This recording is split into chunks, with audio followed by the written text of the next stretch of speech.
Hello, wishing you all a fabulous day. I'm here with a video on the end of chapter 7 and the beginning of chapter 8 of Ripple's Roping Memories. A year passes after Bimla Aji's death. The yearly Shraddham, that is a ceremonial offering to an ancestor, is performed at home. Aunt Ragini grinds lentils to make salty donuts or vadas. Brahmins must be fed as per the custom. The priests have come. Aunt Ragini speaks nervously. The white man has come. He should not be in the house when the Shraddham is being performed. Dad has cut the bonds of tradition and custom. He does not pay heed to Aunt Ragini's comment. He welcomes a white man who is tall, strong, broad-chested and cherry-colored American. Johnson hails from a rich family. He is fed up with his wealth in Evergreen Hills and runs away from his house in search of an Indian guru. His guru stays in one of the caves in Peni. Johnson's brother Robert, he lives in Baronia. He wants his brother back from India. Johnson is unwilling to go back to America because he finds peace in India and he is delighted to see Indian customs and tradition. Dad explains to him all the rituals and the significance of Shraddham. Dad reveals to Mom in Tamil that the guru is earning a lot of money because of Johnson. He does not want Johnson to go back to America. Robert writes a letter to Dad. He wants his brother to be released from the guru. Dad convinces Johnson that he can find inner peace, he can experience inner peace living with his family. He can read, meditate, and do activities which interest him. No amount of preaching or number of rituals can give him inner peace. He can visit India to experience spirituality whenever he wants to.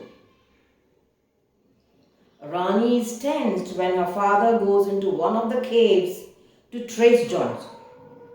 What if the guru finds her dad helping Johnson to go back to America? Ultimately, Dad succeeds in helping Johnson to fly back to America. Mr. Johnson writes a letter to Dad, thanking him for showing him the right way. This is the end of chapter 7. Now we begin with chapter 8. Siddharth Nagar has a dense vegetation on both sides of the lane. There are wadis or bungalow type houses. Rich green vegetation and fresh air are enriching. Traffic is less. Rani watches the red gulmohar tree as she plods to school. On the right hand side of the lane, there is a well which is a perennial source of water. The well is surrounded by lush green vegetation. On the left hand side of the Dongri, there is an elevated land, is a Gujarati shopkeeper who sells toffees, eatables like chikki and stationery. Rani develops a friendly relationship with a South Indian woman who lives next to the Gujarati shopkeeper.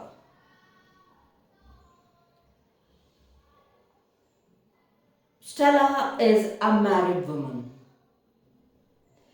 Rani calls her as Mommy. Stella is dark in color, having wide and nicely shaped eyes, white teeth, and long black shining hair.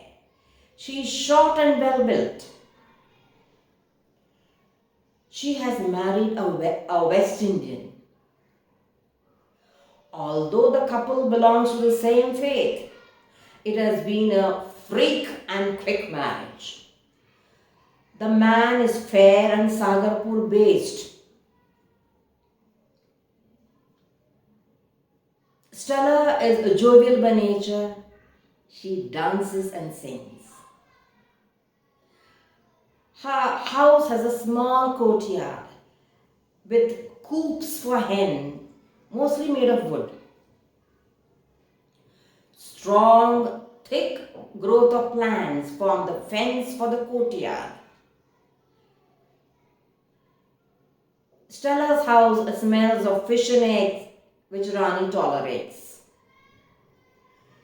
Stella's morning breakfast is an omelette or boiled eggs with salt and pepper sprinkle.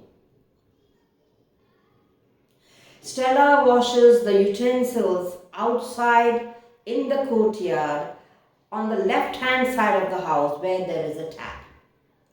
Stella is happy and contented doing her household work and looking after her husband. Innocence and ignorance strangle her. The couple does not have a kid. Her husband takes interest in his sister's daughter and he starts ill-treating Stella. He visits Stella once in a month and to give her 200 rupees. Stella sings a Tamil song repeatedly. The song goes like this. Ulage mayam, வாழ்வே மாயம், நிலையேது நான் காணும் சுகமே மாயம், காணும் சுகமே மாயம். The song denotes that she is unhappy with her marriage. She develops encephalitis. Her husband visits her only to beat her mercilessly. Rani is surprised when her husband comments. She has not been to school, she does not know to speak English, and she is not fashionable like the members of his family. The husband starts visiting Stella once in 3 months. One morning, Rani visits Stella. She finds her crying. Rani knows from her look that she has been beaten and the beautiful long hair is no more. The husband has cut it crisscross. Stella suffers from fever due to encephalitis. Rani runs errands for her. Rani makes some tea and she buys buns and eggs for her. One day, Rani gets the news that a peacock from the nearby Bhima Park has entered Stella's garden. As soon as she comes home from school, she visits Stella's garden to see the exquisite peacock of the wild. The peacock spreads its feathers. Stella feeds and pampers it. The sound which the peacock makes can be heard from afar. This much for this video. Thank you for listening.